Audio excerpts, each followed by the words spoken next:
Hello everyone, this is Professor Reimer. This video is a reteach of our Unit 3 DOL 2 lesson on the Byzantine Empire.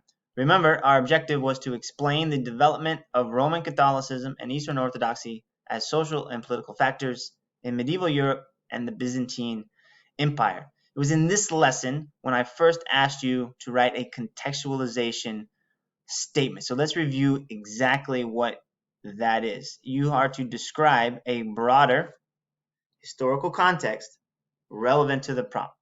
And I gave it to you. We'll see in just a minute. All right. To earn this point, and this is from our world history thesis, our world history rubric, the response must relate the topic of the prompt to broader historical events, developments, or processes that occur before, during, or continue after the time frame of the question. This point is not awarded for merely a phrase or reference. That's why I say 3 to 4 sentences.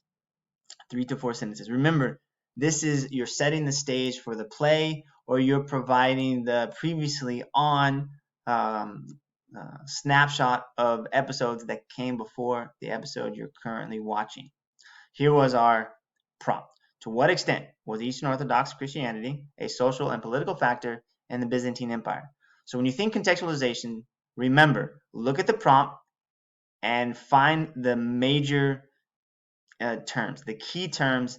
Usually they're capitalized, that are jumping out from the prompt and need to be explained if you are explaining this to some alien from a foreign world. Right away, Eastern Orthodox Christianity and Byzantine Empire. This alien is not going to know what those are. You need to explain them to him or her. So also to help you, I gave you a thesis statement. Okay, the thesis statement goes at the end of an intro paragraph. What goes at the beginning? Contextualization. All right, let's look at some examples. And remember, I gave you some stems to help you. All right, these were our beginning understandings. These are the the F's, the beginners. Christianity had a part in people's daily lives when it was introduced. Christianity was super well known throughout the empire, especially as the people not only saw their leader as their leader or as a living representation of Jesus Christ, which led to the government and churches being really close. All right, so the reason this is not a passing score is it's not related to the prompt. It has nothing in here about the Eastern Roman Empire, nothing in here about the Byzantine Empire, just some broad statements about Christianity. That's not going to work. We're going to need to get more specific. Another example, the Byzantine Empire was a Christian state built on faith shared by the majority of its citizens. Wow, that is a great intro sentence, but it's not enough. Tell me more. Tell me more. 3 to 4 sentences is not enough. All right, here are some emerging understanding examples. These earned passing scores. All right, number 1. A central feature of Byzantine culture was Orthodox Christianity. All right, you didn't follow my model, but that's a great way to start. That's a very accurate statement. Byzantine culture was very religious, and it held certain value in high esteem, including in respect of order and traditional hierarchies. Another accurate statement. Family was at the center of society. Marriage, chastity, and celibacy were celebrated and respected. Because family was so important, women and mothers were seen as important members of the family unit, though some women joined monastic orders. All right, here the author veered off course, right? This is not helping me understand the Byzantine Empire or Orthodox Christianity. Plus, the student didn't include the thesis statement. So I'm at a little bit of a loss. But those first 2 sentences were helpful and a good sign. That's why I got an emerging understanding. Okay, number 2. Eastern Orthodox Christianity was a significant social and political factor in the Byzantine Empire because its religious and leaders were influential in the Byzantine government, and it led to conflicts with the Roman Catholic Church in Western Europe. All right, here the student put the thesis statement first. Please don't do that. Right? It makes much more sense to put it last, right? After you have introduced it. Introductions first, then the thesis statement. All right, let's see how else they did. The Western Roman Empire officially fell in 476 CE, but the Eastern Roman Empire did not. You see how it doesn't really make sense if you're now saying that after you've given the thesis statement. As a result, the Byzantine government kept growing with its abilities, including the capital and trades. All right, you tell me a little bit about the Byzantine government. Also, Eastern Roman Empire became more powerful, rich, and more urbanized helped it survive and grow stronger.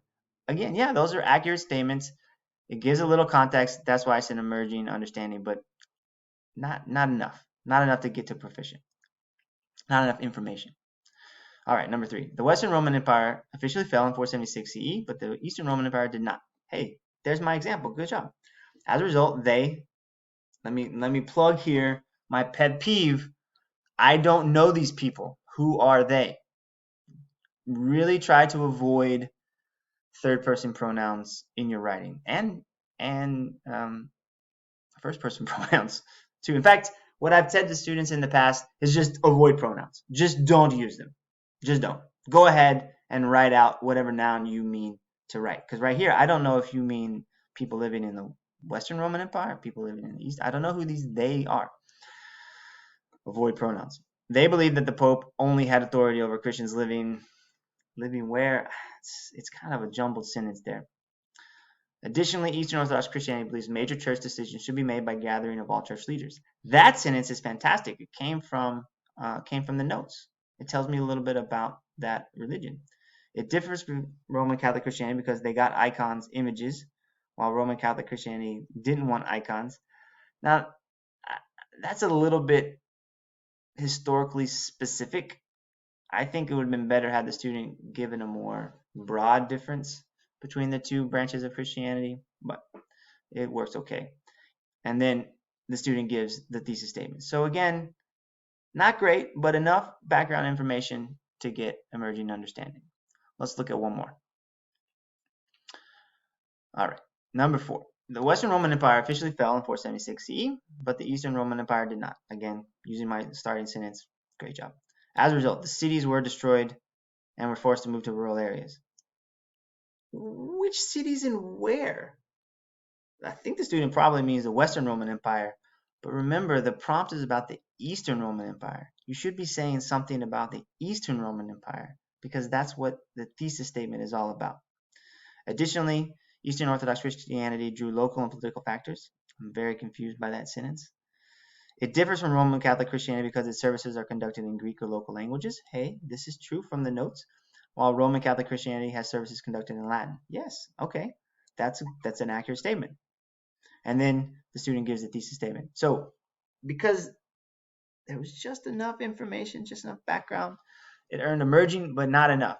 So here's how the student could have earned a proficient understanding. I've taken that sample and revised it. So same first sentence, the Western Roman Empire officially fell in 476 CE, but the Eastern Roman Empire did not. As a result, the Eastern Roman Empire continued many of the Roman political and cultural traditions and is known today as the Byzantine Empire. Remember, you're explaining to some alien what the Byzantine Empire was. And here I'm being blunt and stating the obvious. Sometimes that's all you got to do in contextualization. Just state the obvious. It was the Eastern Roman Empire. It kept going now, and we call it the Byzantine Empire. Done. That's great context. Additionally, Eastern Orthodox Christianity was the official religion of the Byzantine state. I mean, I'm just stating the obvious, but that's what you need to do in the contextualization.